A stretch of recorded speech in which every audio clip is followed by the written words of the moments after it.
Hello, everyone, and welcome to the Doctors of Running podcast, where we, a group of doctors of physical therapy, discuss the art and science of running and the stuff that we put on our feet. At the round table today, we have Dr. Andrea Myers and myself. I'll be hosting. I'm Nathan Brown, and we are going to be running through a mailbag with your questions that you've sent to us through email and other platforms. We always get a ton of questions from you all, which is really kind for you to interact with us. And we feel bad that we can't get to every single question, but these mailbag episodes are a nice way for us to engage with y'all in that way. Today, we have a lot of interesting questions. We have questions relating to some shoes that Andrea has recently been testing, the Mizuno Neo Vista. We're going to hit that review at the end based on the question that you asked. We're also going to be talking about things related to super shoes, why they work, who responds, how do you know if it lines up well for you, and things like that. And then a couple other questions from you as followers. So for the subjective for today, because it's a mailbag day, we encourage you to drop your questions on YouTube if you're watching that way. Otherwise, you can send us an email at doctorsofrunning@gmail.com with your question for the mailbag. Before we jump into the mailbag, Andrea, I know that this is, for both of us, we're recording on a Monday, which we never do. And one of the members of DOR, a special member, is having a hard time with the reality. So how's Peanut doing? Peanut is good. She is sleeping right next to me here. She's not sure why we're doing this at this time of day, because normally we do record in the afternoon. So hopefully Peanut will not make a guest appearance on the podcast, but just a warning, she might. She might. And maybe a lot of people say, hopefully she will. That's right. Yeah. So tell us a little bit about where you're at in your running and your training. Are you in a training block for something? Are you, what's kind of next for you? Yeah, so I'm excited about what I'm doing this year. So the past 2 years, I've really been focused on marathon training, which has been fun, but is definitely not like my strength in terms of running. I was a 400 and 800 meter runner when I was younger. So this year I'm really focusing on shorter distance races. I did a 5K yesterday, doing a couple road miles on Memorial Day. So it's been fun to change up my training, to not do super long runs on the weekend, and to do a lot more faster running in my training. So fun. Yeah, and I raced in the On Cloud Boom Echo 3 yesterday, which I have been wanting to test that shoe in a 5K ever since I got it last year. Yeah. I've got to say, I really liked it for the 5K distance. I told you guys yesterday that it dethroned my longtime favorite Alpha Fly 1 for that distance. So I'll definitely use it again for 5K. What was it about it that you loved for that distance, and how was it different from, because they're pretty different shoes between the Alpha Fly 1 and this. So what was it that you liked? So I've loved Alpha Fly 1 for basically anything half marathon on down, but it does feel a little, I'm not going to say soft, but a little too springy when I run like 5K pace or faster. And On Cloud Boom Echo 3 just has the right firmness for 5K pace for me. So I'm not sure I would like Cloud Boom Echo 3 for like a half marathon, but I really liked it for a 5K. Cool. Well, that's great. Yeah. And it went well yesterday. It did. Yeah. I was first female, and I out-sprinted another guy for third overall, which is always fun to like actually be racing. So that was cool. A couple of my friends came out and did it too. So it was nice to see them. You know, that's what running's all about, is just community and being with your friends. So that's great. How about you? How is your running going? You know, I've been thankful to still be running, probably going on 2 or 3 months now of some level of running. And I've been a little over 10 miles the last, handful of weeks. So my foot is coming along. For those of you who don't know about my foot injury and the ligament tear from last year, still just kind of slowly working my way back. I've actually integrated some new exercises into my routine, specifically for my flexor hallucis longus tendon.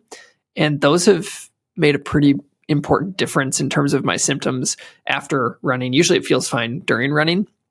So I'm trying to remain patient, because when you start to feel better, you're like, maybe I could. And then I start to insert different goals, and I need to hold back. and just keep enjoying the time that I get out on the road. Yeah. So, and you're also supplementing your training with some cross training, right? Yes. Yep. I got sent the Elliptigo from Elliptigo to test out. And so that's honestly been perfect timing. I had it all the way through the winter and then into part of the spring. So that's been a huge deal, just having decreased impact, and I can put long efforts in on that thing. That's great. If I need to, I can go hours and heart rate gets up and stuff. So yeah, that's been a win for sure. Nice. And good to get outside even when you can't run. Yes. Yeah.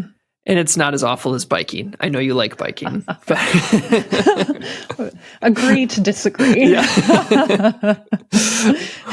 Well, let's jump into our mailbag. We have a number of questions that we want to get to. This first question is from Johnny, sending in a question about super shoes and plates. So he says this: I have a question regarding super shoes and rockers. You often mention that a plate and a rocker needs to align with your foot. What does this actually mean, and what should I be looking for? And he gave us some background that the reason he asked this is he has noticed that when he's wearing his heart rate strap and he is staying in specific zones, he tends to actually run faster average paces in his Nova Blasts than he does in his Endorphin Pro 3. So he's wondering, is that enough evidence to tell me that I'm not working well with the Endorphin Pro 3 and I'm working better with the Nova Blast? Is he wondering if he should choose a different super shoe, or if he's not a responder to carbon plates? There's a lot of questions embedded within there, but I think the first thing to address is that initial question is, what does it really mean for when we talk about a rocker and a plate lining up with your foot? So this is a really great question, and I think is a good starting point for our episode today, where we're going to be talking a lot about super shoes and plates and rockers. So the plate and the rocker are two different things, of course. So the rocker refers to that upward turn of the midsole underneath the forefoot. So again, there are two different things that can happen at the front of the shoe in terms of shoe geometry. A forefoot rocker, which is just, let me grab a shoe here. So here's the Mizuno Neo Vista, which I'll talk about later, but you can see how this part of the shoe curves up from the ground. That's the forefoot rocker. Now, toe spring here's the Endorphin Pro 4. You can see how the actual toe part of the shoe is curved up, kind of like an elf shoe. That's what toe spring is. This shoe also has a pretty severe forefoot rocker, but you can see how it also curves up at the toes. This is the toe spring. This is the forefoot rocker. Two different things. And they both need to align both with your foot and your mechanics. So when it comes to forefoot rockers, research has found that they're most effective when the apex of the rocker starts just behind your first MTP joint. Now, what does that actually mean? Your first MTP joint is the big joint at the base of your big toe. So like the thickest part of the ball of your foot, that's your first MTP joint. And when you're running or walking, your first MTP joint has to bend to help you push off. So you need that rocker to align properly to assist your first MTP joint in that push-off process. So let me grab the Neo Vista again. So basically, because of the rocker, it's going to assist you in pushing off as compared to if this was filled in and you would have to do more work on your own to achieve that toe-off motion. Now, if your first MTP joint starts pretty far forward of the rocker, which mine often does, I've got relatively short toes in relation to the length of my foot. For me, when the rocker starts too far back, it actually feels like I can't have a natural stride because it's pushing me into push off way too early, especially because I land at my midfoot. So it's basically like I land and then it's immediately making me push off. So for heel strikers, that issue is a little bit less of a problem, but you still need to have the apex of the rocker start a little behind your first MTP joint. If it's not there, then it's not going to feel as fluid or as smooth in assisting you with push-off. So how can you know this without actually, one, knowing where your first MTP joint is, but two, actually trying the shoe on in person? You can't. You've really got to try on the shoe, see where the rocker lines up. But then the best way to know is running in it. You need to test that shoe out to feel how the geometry of the shoe, the foam, everything aligns with your foot and your natural running style. When it comes to before we move on to the plate, is there anything else you would add about the rocker aligning with your foot, Nate? No, I think those are really good guidelines. I think a way that you could practically do this if you're able to get into a running shoe store is to, put the shoe on in the store, look at where is the rocker leaving the ground, and then, palpate or push on where that big ball joint is, the big ball of your foot. And is it already up off the ground a little bit? If so, that means that apex is behind kind of where that big toe is. But if it's still on the ground in front of there, you know that it's a little bit too far out to the front, just because that rocker placement, if it's too far in front, you really got to fight to get up onto the rocker. And I know I have that issue in a couple of shoes, like the Metaspeed Sky. I typically have a hard time with because it's a little bit too far beyond my big toe joint. And then the other one is the, Hoka, not the Cielo Road X one, the Rocket X2. The Rocket X2s is a little bit too far in front of my big toe joint. So I think you hit it really well. That's a really good tip, Nathan, to actually just palpate and look. And yeah, the best way to assess where the rocker starts is to have that shoe on a flat surface. Yes. Because especially with shoes that have a pretty significant rear foot rocker or heel bevel, it's hard just holding it up in the air to know how it's going to look. But if you put it on a flat surface and look at it, then you can really get a sense of where the rocker is starting and leaving the ground. Right. So when it comes to the plate, it's harder to know if the plate is going to line up with your foot without actually running in it. Because one, not every shoe company shows you what the plate looks like. Mm-hmm. Most plates are curved, and where the curve is located differs between shoes. And again, if the company is nice enough to have an exploded diagram of the shoe on their website, or they've given it to shoe reviewers and they've put it on their website, then you can look at it and see, oh, okay, it's shaped like this. But it's really hard to just look at the shape of a plate and know how it's going to interact with your foot, because the way that the shoe runs isn't just dependent on the plate. I think, I don't know if you would agree with this, Nathan, but whenever I talk to runners about plated shoes, the focus is just on the presence of a plate and whether or not it's carbon. Right. And something that I really try to hit home with people is the plate is just a stiffening agent. And carbon is not necessarily a better material than nylon or plastic, depending on what type of shoe you're looking for and what your goals are with that shoe. The goal isn't to be able to run in a carbon shoe. Yeah. Because for one, just the presence of a carbon plate doesn't mean anything about how that shoe is going to perform for you or anybody else. So if you've tried a bunch of shoes with carbon plates and they aren't comfortable, that doesn't mean that you're missing out on some amazing performance gain. It might just mean that you do better in a shoe that has a nylon plate, or you do better in a shoe that doesn't have a plate, maybe it has a lower stack midsole, or maybe it gets its stiffness from the outsole or some other design. Mm-hmm. So forget about the obsession with the carbon plate. It's just one part of how the shoe will help you. 1,000%. And carbon plate is not equal to another carbon plate, both in design, but also in stiffness. This person specifically was talking about the Endorphin Pro 3, which in my experience was a pretty stiff shoe front to back. But then you take out another carbon plated shoe like the SC Elite V3, a little bit more flexibility within that plate design.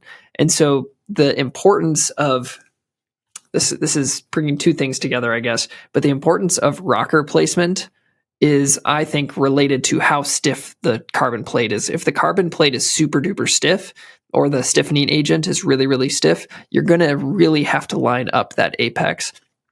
But if there's a lot of flexibility, even with some sort of stiffening agent, your foot and your body weight is going to flatten out some of that plate anyway. And so it'll be a little bit less important. I don't know if you agree with that as well, but I think the interplay between how stiff and then where that rocker is placed kind of, they work together.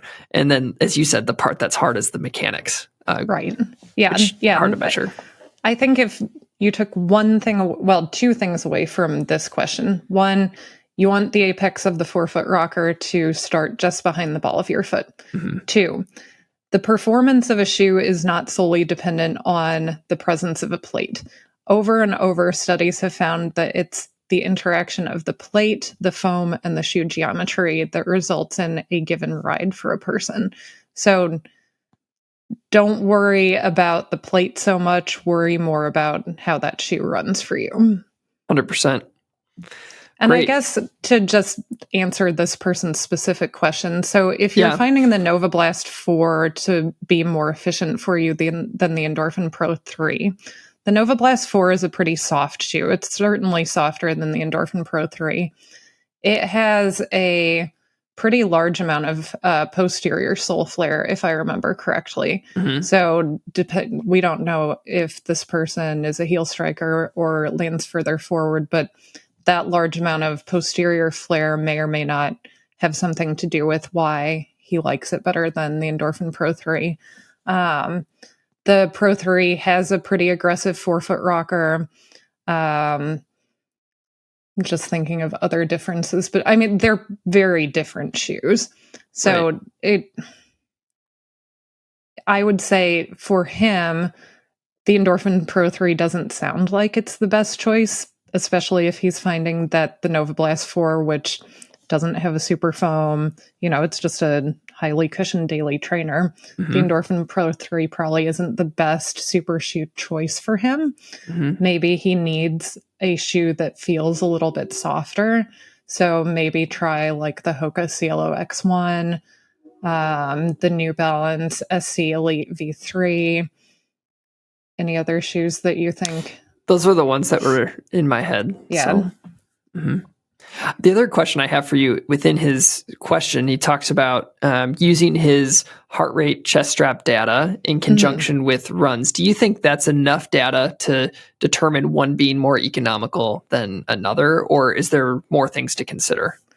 Definitely more things to consider, just because heart rate can be influenced by external factors like, is it hot outside? Is it humid? Are you dehydrated? Did you drink caffeine before your run? But if he has data from 50 runs in the Nova Blast 4 and 50 runs in the Endorphin Pro 3, and they all show the same trend, then I would say that's pretty definitive.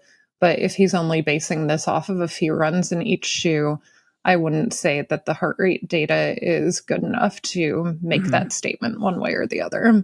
Yeah, I agree. I think you talked about it being over the last 4 weeks. He's kind of noticed this, and I think there's so many questions like, well, is it the same type of run? Are you fatigued from a workout the day before? Did you eat the same thing on the, there's not a controlled environment. So, but like you said, if you have months of data that is like a very consistent trend, then I'd say it's probably the best that we have to go off of.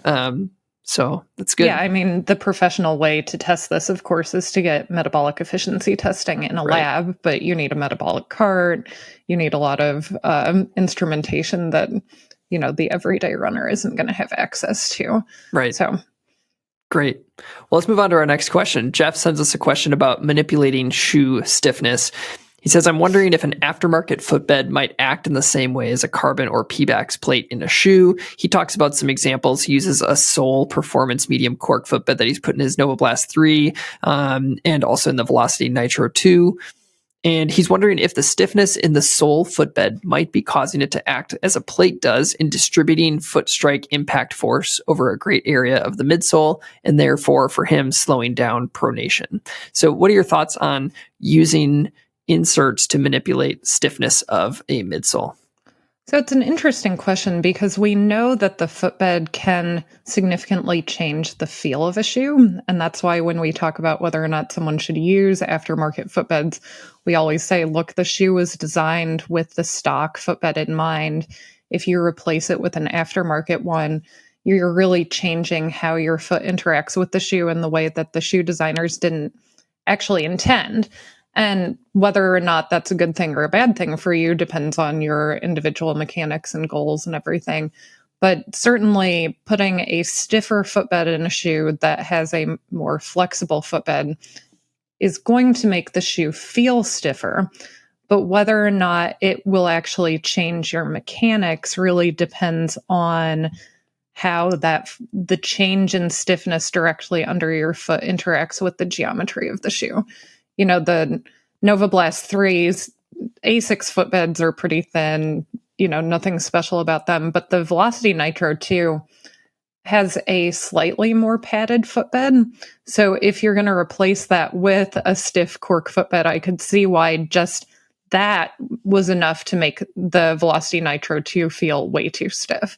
Yeah. But the other thing is, if you put a footbed in, a cork footbed that's longitudinally stiff from heel to toe, that's different than, say, a shoe that has more zonal stiffness built in, thanks to a plate or thanks to midsole or outsole properties.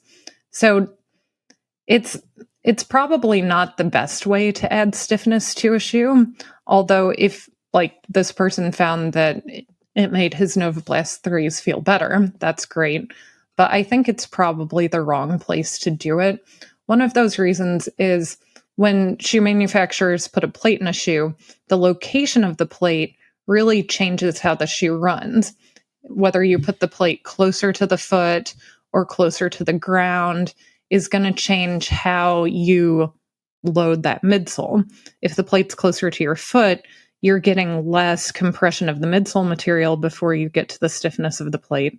If you put the plate closer to the ground, you are going to compress the midsole more before the plate has that stiffening action on the overall ride of the shoe. So, we like to say a lot here, it depends, but I think my answer would be using an insole to manipulate shoe stiffness is probably not the best way to go. If you need a stiffer shoe, buy a stiffer shoe. Yeah, there's so many options out there right now. And obviously one of the limitations is if you don't have access to trying all of these things, but I think that there are such a range of stiffness of shoes that exist out there. And so I agree with you, finding something that's already designed for what you need is going to be a win. Yeah. At the same time, if you find that this one shoe and this one insole feels great, I think it feels great. I don't think I'm ready to go so far to say that it changes your mechanics in any significant ways. Partially because there are some of those studies, even with shoes that are heavily posted, that the amount of pronation that happens through your foot, again, pronation's not bad. It's a normal motion. Yep, if it needs to happen. It's only a problem if it is a problem. But that's with anything. Anything is a problem once, too much water is a problem. So I probably should have put more context to that. Either way, pronation is not a bad thing. So we're not saying that you need to stop pronation, but even in those shoes, when they did the studies looking at the motion of the foot within the shoe, and I think this was done by Matt Trudeau when he was with Brooks, but they cut holes in the shoe themselves, and then they put the markers on the foot, and they showed that the mechanics of the foot outside of the shoe looked like they changed, but the actual motion of the foot inside of the shoe was the same, independent of the shoe that was put underneath it. So I think that's too complicated to be able to say one way or another. Yeah, and that's a very good point too. If you go get a gait analysis and you're looking at how the shoe's moving, just because your shoe is moving in a certain direction doesn't mean that's what your foot is doing inside the shoe. So just keep in mind that there's that limitation with video gait analysis. Mm-hmm. The other thing that I wanted to bring up, and it's a slight offshoot of this question, but Dustin Jobert, if you look him up on Instagram, he's Lab Rat Rundown. He does fun, economy testing. He's a researcher, and he has put out some studies on running economy in super shoes. But he did I think he used the Victory insole, where he took a shoe and that did not have a plate in it, and he ran in it, tested his running economy. Then he put the carbon plated insole in there, and he actually had worse running economy with the stiffening agent insole, the carbon plated insole in the shoe, compared to when it wasn't in the shoe. So I know this wasn't a running economy question, and I also know that was an N of 1 case study, but I do think it's an interesting discussion point where, as we go back to our last question, carbon doesn't equal better. Carbon is one element of design, and it has to integrate well with the foam that's utilized. The geometry there is then using the plate in the way that it should. So I don't think if you put carbon in it, it'll stiffen it up and make it better, whether that means running economy or for your mechanics. Whew, okay. We are talking a lot about carbon plates. We sure are. So let's just keep it going. So we're going to skip to a question from Carrie. Carrie is asking a question that she has been dealing with Morton's neuroma. So we will talk about that a little bit more. And she ran a race in the New Balance RC Elite V2, a half marathon, and they were okay on training runs up to 8 miles or so, but the race was a sufferfest. She thinks the foam compressed during the race, leaving her feet feeling the plate, particularly on the back of the joints. And she's wondering, should I just accept I can't use carbon-plated shoes, or would another shoe possibly work? And she noticed that the Super Comp Elite comes in wide and talks about her having a slightly wider foot. This is a great question. So first of all, let's talk about what Morton's neuroma is. So Morton's neuroma is a thickening of the sheath around a nerve, typically the one that runs between your metatarsals. It normally occurs between your third and fourth toes. So often people will feel like there's a pebble in their shoe in that region. Like they feel like they're just always running on a rock, but you take your foot out of the shoe and there's no rock. It can be quite painful and, keeps people from running or walking because of that discomfort. And so one of the most important things for people with Morton's neuroma is to wear a shoe that's wide enough in the forefoot so that you aren't squeezing your toes and basically squeezing that thickened nerve tissue. So she's, on the right track with that. So regarding the New Balance RC Elite V2, that is a very soft shoe. I recall ordering that shoe. This was before I was reviewing shoes for doctors of running. And I did a mile run on the treadmill in it. And it was so soft that I immediately sent it back. I was like, there's no way I can run in this shoe. So for someone with Morton's neuroma, even if that toe box was wide enough, that softness, again, depending on her mechanics, how she's loading the shoe, it could have just put too much pressure on her forefoot as she was transitioning into push-off. So again, it probably wasn't that she was feeling the plate, but more so just, again, the interaction of the plate, the soft foam, the geometry of the shoe just didn't work for her. I'm also pretty sure, now I could be wrong, but I think that New Balance RC Elite V2 was a unisex shoe. So it just might not have been wide enough for her. So the new Super Comp Elite does come in a wide. So perhaps that shoe would be a better choice for her just for a wider toe box. And Super Comp Elite V3 is a little bit firmer than the RC Elite V2 was. I haven't ran in V4. Have you? I have not either. Yeah. But they've definitely balanced out the foam from 2 to 3. Yeah. Where they brought it to an acceptable realm. It's very soft still, but it's significantly better. Yeah. So for Carrie's question, number 1, she knows that she needs a wider toe box. Number 2, should she just accept she can't wear carbon plate shoes? No. But the RC Elite might just have been too soft, wrong geometry, wrong plate location, interaction of all of those 3. There's so many super shoes out there to try. So I would recommend trying something that's a little firmer, knowing that she didn't like this very soft shoe. So again, perhaps the SC Elite V3 would be a good choice. The Hoka Cielo X1, while it's soft, I did not find it overly soft. It has a nice wide toe box. I actually have it here. So, nice wide toe box. Forefoot rocker will help offload her MTPs a little bit. Unlike other Hoka shoes, there are no sidewalls in this shoe, so it doesn't narrow the toe box the way that it does in, say, the Mach or the Rincon. So this might be a shoe to try. Let's see, the Saucony Endorphin Elite also has a wider toe box, is also firmer, has a later rocker, does have some toe spring though, so depending on your toe extension mobility, it may or may not work. If you have limited toe extension, meaning like, can your toe bend up that way? Shoes with a lot of toe spring aren't going to work because they basically position your toes in extension when you're running. So that's something to just be aware of. But basically, Carrie, try some super shoes that are firmer. As long as they have a toe box that's wide enough for you, I would not give up on super shoes for you. Great.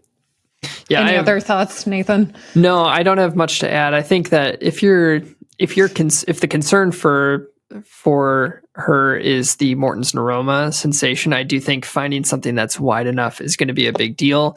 I think that New Balance, interestingly, in the past, I always thought of them as this big toe box company. But the most recent ones, especially their trail models, I've like their SC, their trail for the SC line, as well as I just got the new Hero, and then I just got the new 880 V14. All of their toe boxes are much lower volume than I am used to from them. And so I think that as they've evolved, I think you're going to have to maybe recalibrate if you do want to stick in the New Balance realm to either their wide versions or sizing up if length is not an issue for you, knowing that if you're working with a stiffer shoe, length matters quite a bit if you're looking at carbon plates. So just making sure that lines up for you. I don't know if you've noticed that with New Balance or if it's a me problem with all my foot stuff going on in the last year, but that's been an observation for me.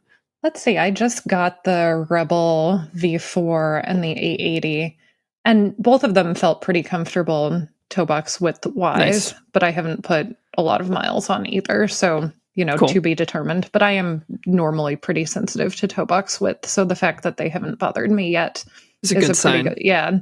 I'm trying to think of other New Balance shoes I've tested recently, since I didn't test the SC Trainer V2. I thought the width there was fine. I just didn't like the change to the geometry. Yeah, it was very high toe spring on that shoe. Yeah, and too soft for me, for sure. Yeah. Of course, I'm going to shout out the New Balance Beacon V3 is the best shoe of all time, with a nice wide toe box and a do-it-all shoe, but alas, no V4. Is it a Doctors of Running podcast with Andrea if she doesn't bring up the Beacon? I feel like I've gone at least 2 podcasts without bringing the Beacon up, so that was pretty good. High self-restraint there, Nathan. Perfect. So we're going to go into our last question before we go into the shoe review. This is from Tim, and he's sending a question about energy and energy return. So his question is this: are we sure that the energy return rate from PEBA foams versus EVA is why super shoes are faster? So I'm going to read a little bit more of his context, because I think this is he's trying to process this out. He's got a very, very well thought out question. So for context, I run in barefoot shoes and super shoes for the most part. I use a Stride power meter. I mostly run the same routes over and over. I've used ZoomX without a plate, Streakfly, and I've used a plated shoe with EVA, Hoka Carbon X and Zoomfly 3. Foam is more important than plate. Totally agree with this conclusion, is what he says. For a given effort, I'm faster in plated PEBA shoes than in barefoot shoes, such as the Merrell Vapor Glove.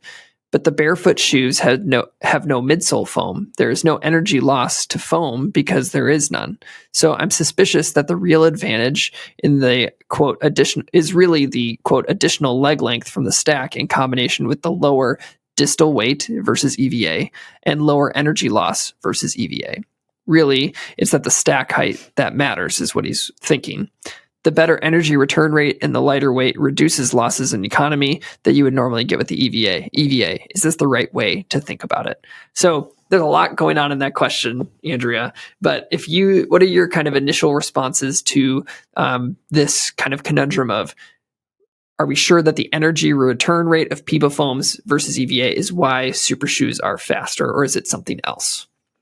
So it is the different energy return rate, but it's also something else, of course. It's always more than one thing. Mm-hmm. So I would say the first just issue I have with his logic is when he says, I'm just reading. So when he said the barefoot shoes have no midsole foam, so there is no energy lost to the foam, that's where the logic is not correct. So you don't lose energy because of foam. Otherwise, we would all be most efficient running barefoot on pavement, right? But we're not.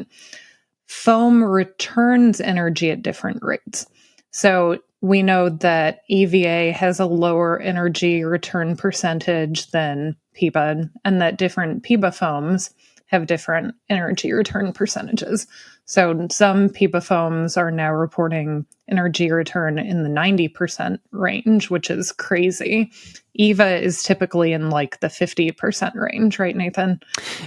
I think that if we were to talking to somebody who is manufacturing the foams and testing them, they would tell us that typical EVAs are getting much better in the 80s, and that they are super critically foaming them in ways that brings them close to the performance of PEBAs. So I think that the lines are not as distinct as they used to be. That's true. But yeah, because of the curing process and whatnot, which leads them to be considered supercritical. But yes, so besides the idea that you're losing energy to foam, it's just how much is the foam returning energy to you. So there's that piece. But he's also correct that part of an advantage to super shoes comes from the higher stack height. And yes, it is thought that some of the advantage is from essentially increasing a person's leg length. And that is assumedly one of the reasons why World Athletics limits legal racing shoes to 40 millimeters or lower in terms of stack height. So, but in totality, the performance benefit you get from a super shoe, which we were talking about earlier, is the combination of the energy return you get from the foam, the rocker geometry, how you interact with the plate. And you could take the same shoe and test it on 10 people, and they're all going to get different benefit or no benefit from it. So that's why we know some people are super responders to super shoes. Some people only get, 2 percentage point improvement in economy in a super shoe versus like a, regular old road flat. And some people actually have worse running economy in a given super shoe.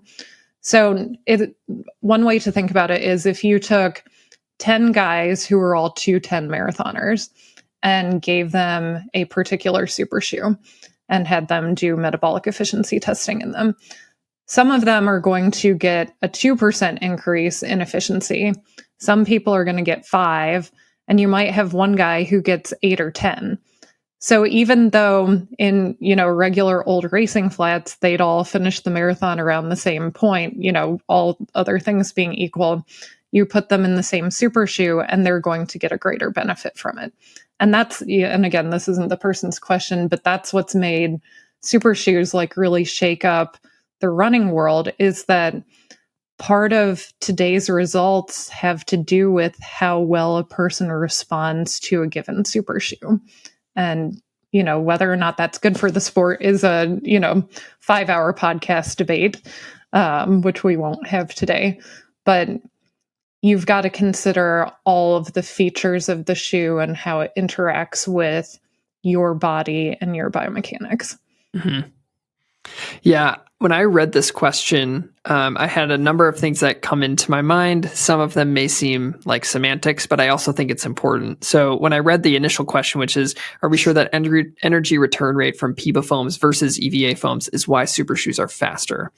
I want to tweak the question a little bit to say, why one may be more economical than another, because I think when you think speed is a very different metric than running economy.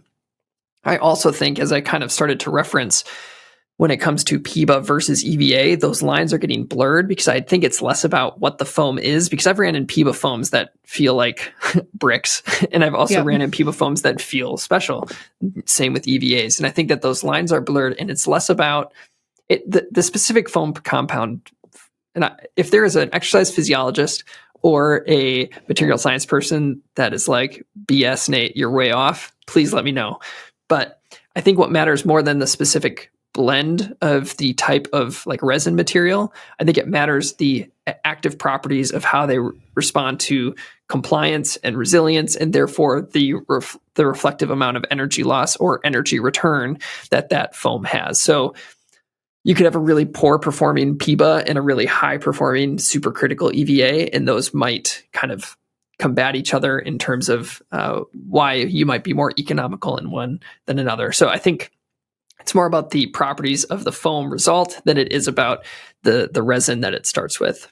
The other thing that I understand in his question that I think is that I wanted to say one thing on was that idea of losing no energy because of foam, because there is none there in minimalist shoes. I think what he's referring to are the history. I don't know if he's referring to this specifically, but when you look at the energy return in shoes, you have a line of compression and then it returning to its normal state. And the space between those two lines, which looks like a banana, is called your hysteresis curve. And that's where your loss of energy comes. The smaller that curve, the less energy that you lose. That is looking at what is the energy return within the foam itself. And I think that his assumption is that if I don't have foam, then I won't have that hysteresis curve and the energy loss. But reality is that the energy has to be absorbed and returned somewhere else. So if you don't have foam underneath you, you're going to be doing that through your joints, your muscles, your tendons, all of that stuff. And each property or each material, the pavement, the rubber in your shoes, the tendons in your body, the muscles in your body, they all have their own hysteresis curve as well. And so I think that's where the assumption of there's no energy loss because I don't have foam doesn't quite line up, because every single like structure that exists has energy that it's going to absorb and try to return. And it's how efficient can it do that? And in some ways, foams can be as, if not more efficient than our bodies themselves, which is why they help us run more economically. So I don't know if that all made sense, but it was something else that went through my head as I was processing this question. Definitely. Yeah, no, that's a good point. That like if you are running barefoot, your body is absorbing, it is producing and absorbing energy with every footfall. Yeah. Perfect. Well, let's pivot, and we're going to talk about just one shoe in particular, because multiple people have been asking this question of Andrea. So Jeffrey and Les Run on YouTube, they have this question for Andrea. Does Andrea like the Mizuno Neo Vista? I need to know because I tend to like the same shoes as she does. So Andrea, let's kind of run through the Neo Vista. For those who don't know, can you give us a little breakdown of what the shoe is, why it got created, and some specs on it? All right. So the Mizuno Neo Vista is Mizuno's new super trainer. They had, it's been out in the shoe tuber world for a while, but it's going to be available for purchase June 1st. Matt and I were lucky enough to test it over the past month or so.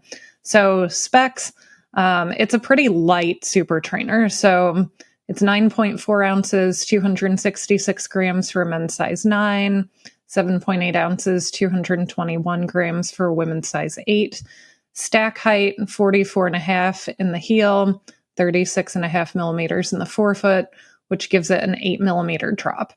So what's interesting about it is, while it's not nearly as aggressive as the Rebellion Pro or Rebellion Wave 2, or Rebellion Flash 2, it does have a bigger heel bevel.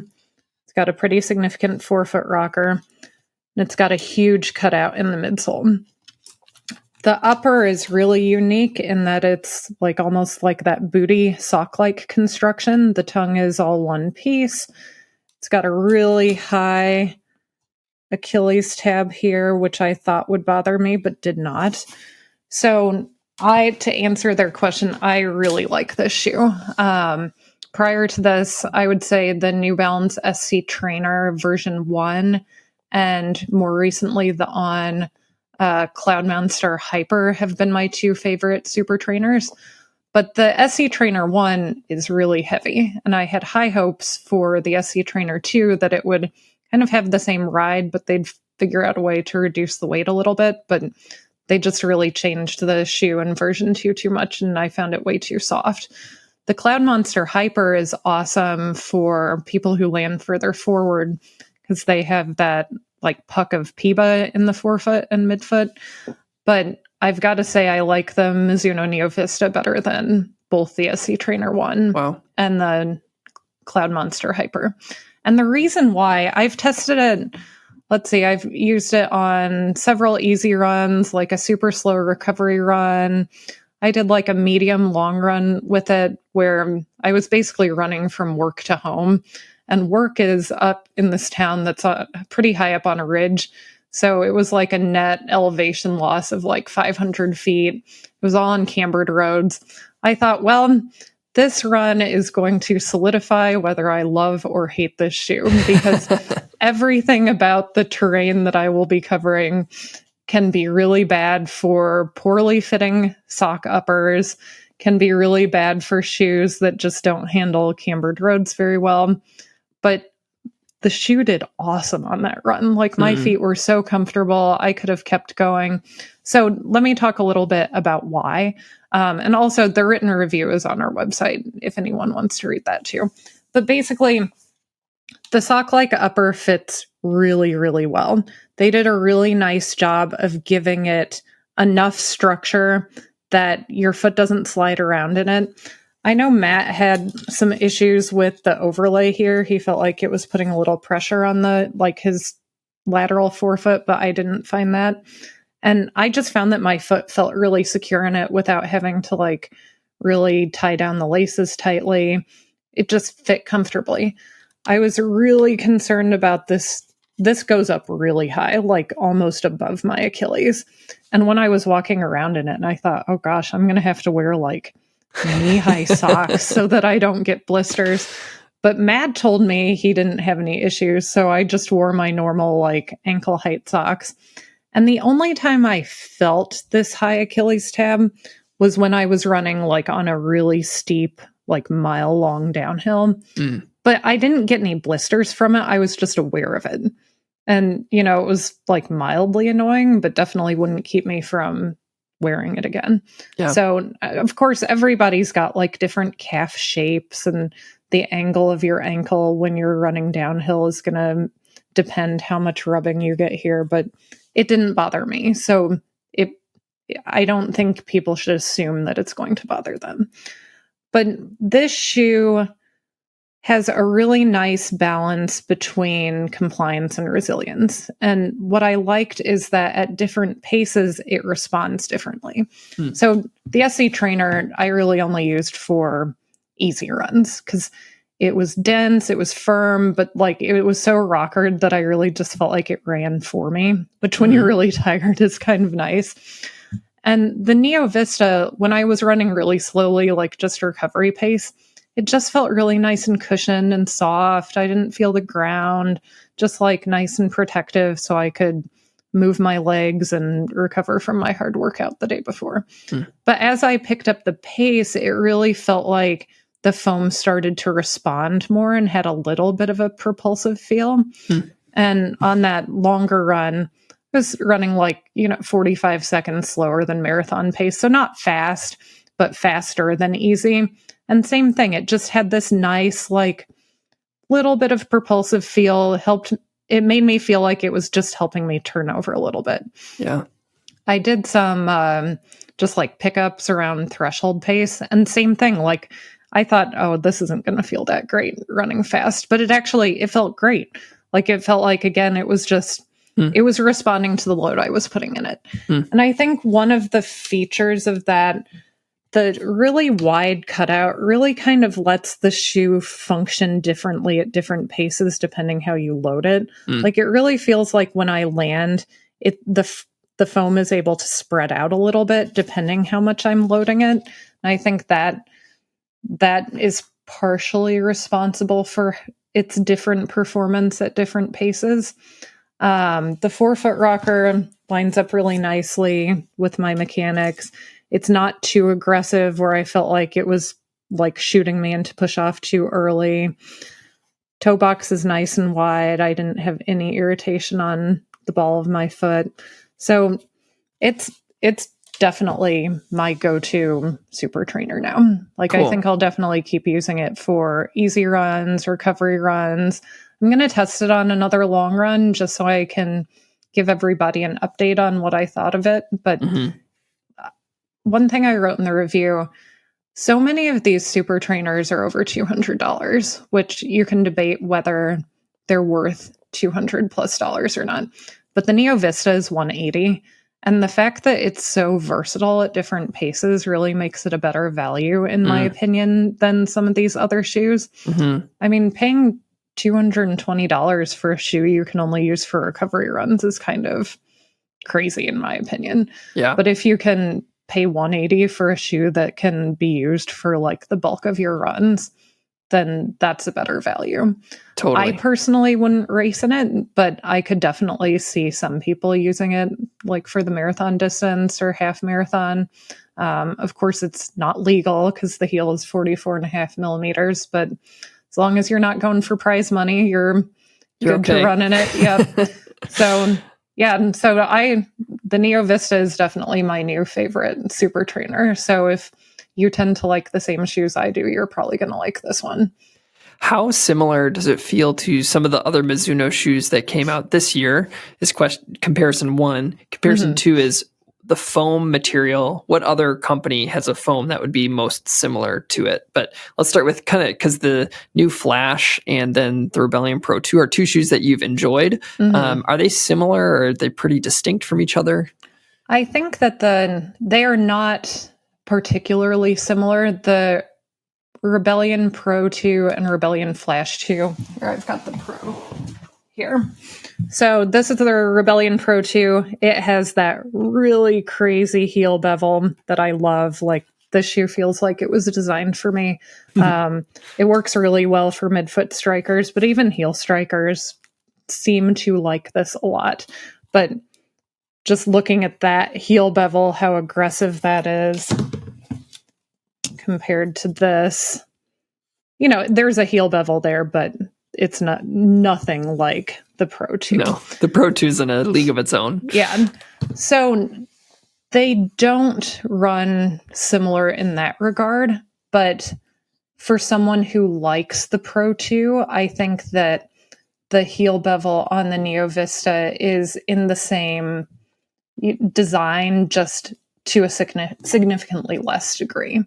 So that's why it feels good at slower paces for me. I think if you really like the Rebellion Pro 2 for racing and the Flash 2 for like workouts, or like I like the Flash 2 for easy runs, actually, the Neo Vista is like a nice complementary third shoe for easier runs or slower long runs. Very cool. And then the foam compound and like the softness in that return and kind of variability of response based on speeds, does it mirror any other company's foam out there that comes to mind?